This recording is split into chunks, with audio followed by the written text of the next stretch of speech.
What if the greatest library the world has ever known, a treasure trove of humanity's deepest secrets, didn't just vanish, but left us wondering what priceless knowledge we lost forever? For centuries, there existed a place that wasn't just a building filled with scrolls, but a living, breathing brain for the ancient world. It was a place where all the smart minds of the time gathered, a lighthouse of knowledge, shining across the Mediterranean. This isn't just about dusty old books. It's about a grand dream, a daring attempt to collect every single piece of human understanding, every discovery, every story, and every idea under one roof. Today, we're going to journey back in time to Alexandria, Egypt, to uncover the incredible story of this legendary library, why it was so important, and the mystery behind its tragic end. Get ready, because what we explore will make you question how much of our past we truly understand. Picture a city born from ambition. Alexandria, a gleaming jewel on the coast of Egypt. It wasn't just any city.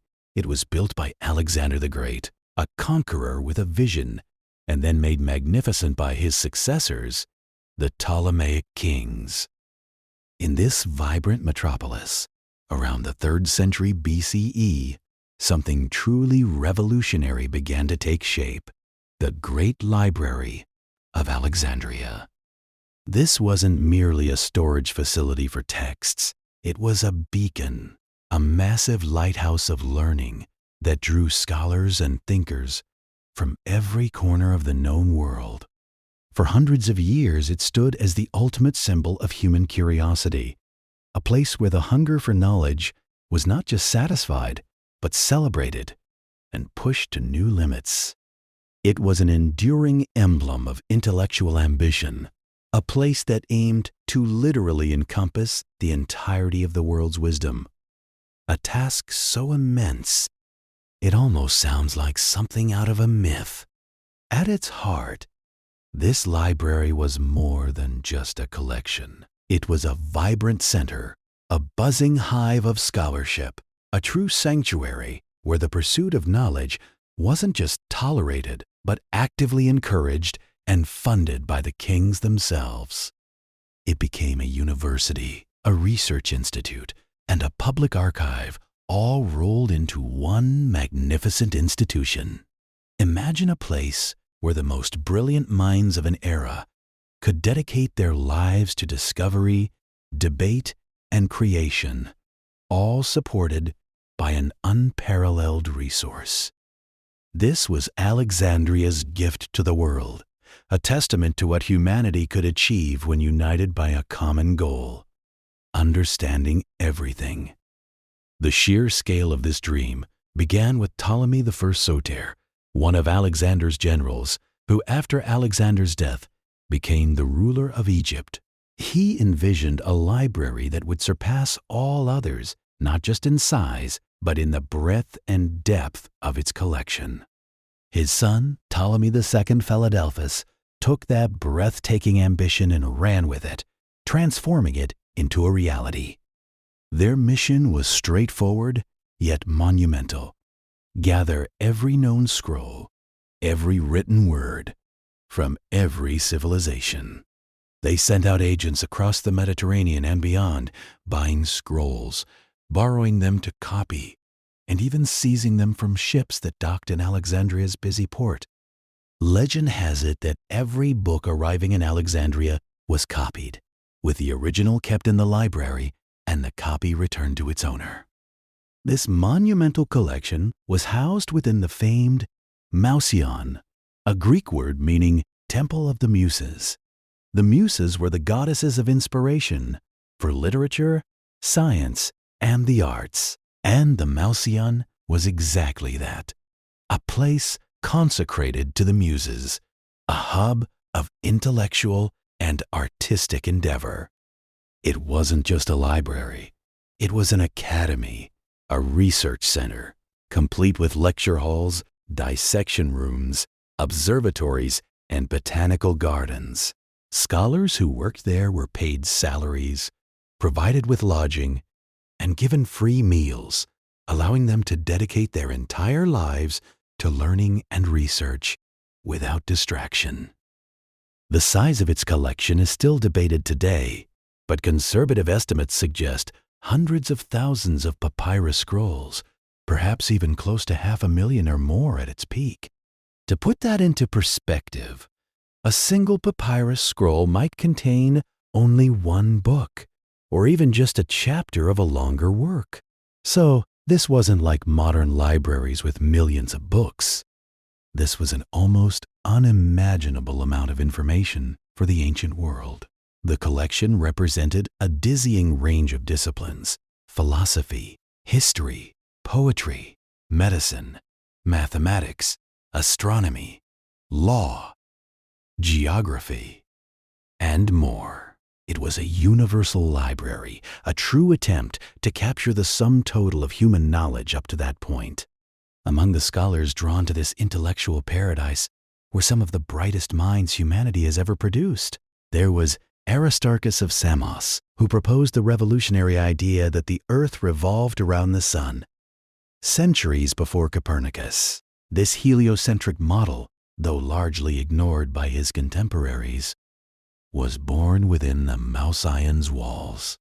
Then there was Euclid, whose Elements laid out the principles of geometry that are still taught today. His work became the foundational text for mathematics for over 2 millennia. Eratosthenes, another luminary, accurately calculated the Earth's circumference using simple geometry and observation, a feat that still astounds. Hipparchus developed trigonometry and mapped the constellations, while Herophilus made groundbreaking discoveries in anatomy by dissecting human bodies, something rare and controversial at the time. These scholars weren't just reading. They were debating, writing their own works, expanding human understanding in ways that echo through time to the present day. The scholars of the Library of Alexandria didn't just passively consume knowledge, they actively created it. They fostered a collaborative environment, a true think tank, before the term even existed. Their activities were extensive and vital. They took on the monumental task of translating texts from various languages into Greek, making knowledge accessible to a wider audience. Imagine the effort involved in translating ancient Egyptian hieroglyphs, Persian cuneiform, or Hebrew scriptures into a language understood by the Hellenistic world. This wasn't just translation, it was a profound act of cross-cultural communication, ensuring that wisdom from different civilizations could be shared and studied. Beyond translation, they were dedicated to preserving ancient works, carefully copying fragile scrolls, repairing damaged ones, and ensuring that valuable insights wouldn't be lost to time. Without their meticulous efforts, countless ancient Greek plays, philosophical treatises, and historical accounts might have simply crumbled into dust. They were the custodians of history, the guardians of the past. But they weren't just looking backward. They were constantly pushing forward, making advancements in various fields. In astronomy, they refined calendars and improved navigation. In mathematics, they developed new theories and solved complex problems. In medicine, they studied anatomy, pharmacology, and surgical techniques, laying foundations for modern medical practice. In literature, they critiqued, edited, and established canons of classical works, shaping what we consider to be the masterpieces of ancient Greek poetry and drama. Perhaps one of the most astonishing achievements was the meticulous cataloging and organization of the scrolls. Callimachus, a renowned poet and scholar, is credited with compiling the Pinaches, a colossal catalog that listed all the works in the library. This wasn't just a simple list. It was a sophisticated bibliographic system, grouping works by subject and author, providing biographical information, and even noting the first line of each work to aid in identification. This level of organization was groundbreaking, creating a sophisticated system for preserving and accessing information that was centuries ahead of its time. It demonstrated the profound value placed on knowledge by the library's patrons and scholars, a dedication that saw the organization of information as just as crucial as its acquisition. The very existence of such a place, its ambitious goals, and the tireless work of its scholars painted a picture of a civilization that truly believed in the power of the mind. It was a shining example of humanity's potential when curiosity is unleashed and intellectual pursuit is championed. They were building something for the ages, a foundation for all future understanding. But here's where our journey takes a turn into the shadowy realms of history's greatest mysteries. A place so grand, so vital, so unbelievably rich in knowledge, how could it simply disappear? This magnificent library, this unparalleled center of learning, met a tragic end. The exact circumstances of its demise remain shrouded in mystery, a historical whodunit with conflicting accounts and debated timelines. This isn't just a simple "it burned down" story. It's a complex tapestry woven with threads of war, politics, religious fervor, and perhaps even neglect. This monumental collection, painstakingly built over generations, was inherently fragile. Papyrus, the main medium for scrolls, is delicate and vulnerable to fire, humidity, and time itself. The challenge wasn't just gathering knowledge, but eternally safeguarding it in a world prone to chaos. Historians have implicated a variety of causes for its destruction.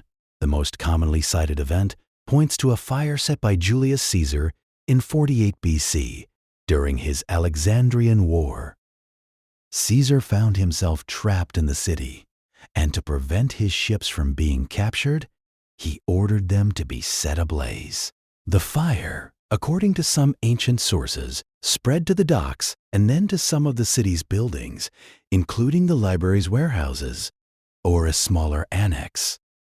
While Caesar himself didn't target the main library, and some scholars argue the damage was limited, this event certainly marked a significant loss, and perhaps the beginning of the end for its pristine collection. It was a stark reminder of how easily war could wipe out cultural treasures. Yet, this wasn't the only potential culprit. Later accounts suggest other destructive events. Some point fingers at Christian mobs in the late 4th century AD, particularly during the time of Bishop Theophilus, who oversaw the destruction of pagan temples, including the Serapeum, which was believed to have housed a significant part of the library's collection. Then there are stories of the Arab conquest of Egypt in the 7th century, with tales of General Amri ibn al-As asking Caliph Omar what to do with the library's books. Omar supposedly replied, "If the books agree with the Quran, they are superfluous and need not be preserved, and if they contradict it, they are pernicious and should be destroyed." While most modern historians dispute the direct involvement of the Arab conquest in the library's final destruction, these conflicting narratives highlight the constant peril that ancient knowledge faced. The reality is likely a combination of these factors, a slow, agonizing demise rather than a single dramatic inferno. The library probably suffered multiple blows over centuries: fires, earthquakes, declining funding, political instability, and changing intellectual tides where new ways of thinking challenged old ones. It wasn't just a sudden blaze that destroyed it, but perhaps a gradual decay, a slow dwindling of resources, a loss of institutional support, and a dispersal of its contents, leading to a creeping erosion of its grandeur. The climax of this story isn't a single burning building, but the slow, agonizing realization of an irreversible loss. Imagine the moment when scholars understood that centuries of human thought, philosophy, science, and history, irreplaceable insights into the ancient world, were simply gone. This wasn't just paper and ink turning to ash. It was the catastrophic loss of ideas, discoveries, and perspectives that could have shaped civilizations in unimaginable ways. Think of the medical texts that might have cured diseases, the engineering marvels that could have been built, the philosophical debates that could have matured human thought, all locked away in scrolls that are now forever silent. This represents a profound setback for intellectual progress, a dark age before its time for certain fields of study. We can only guess at the advancements that were delayed or lost forever, knowledge we might never recover. The destruction of the Library of Alexandria serves as a chilling testament to the fragility of knowledge itself, especially when stored on perishable materials in a turbulent world. It's a stark reminder that the achievements of the mind, no matter how grand, are always vulnerable. Despite its tragic end, the Library of Alexandria continues to inspire and fascinate us today. It's not just a historical footnote. It's a potent symbol. It reminds us of the incredible human capacity for curiosity, the insatiable drive to understand our world, and the enduring power of understanding itself. Its legacy lives on in the very idea of a universal library, in the efforts of modern institutions to collect and preserve knowledge, and in our ongoing pursuit of scientific and intellectual discovery. It makes us ask, what did they know that we've had to relearn? What secrets did those papyrus scrolls hold that could still change our world? The story of the Library of Alexandria is a powerful lesson, teaching us about the importance of not just creating knowledge, but diligently safeguarding it for future generations. It's a call to cherish and protect our own collective wisdom, ensuring that the light of learning never dims, but continues to shine brightly for all time. If you're fascinated by the hidden stories and lost treasures of history, check out this next video about another ancient wonder that disappeared without a trace.